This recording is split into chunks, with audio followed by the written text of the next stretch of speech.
truck. For the film, Gunnar Hansen found Leatherface's voice while driving in Austin, Texas. I remember exactly where I was. I had just turned south on Rio Grande from 19th Street, just south of the university.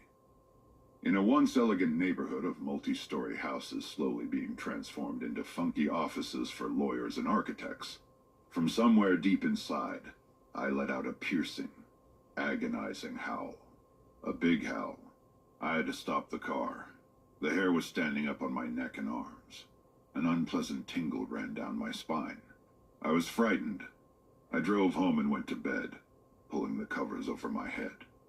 I don't ever want to make that sound again.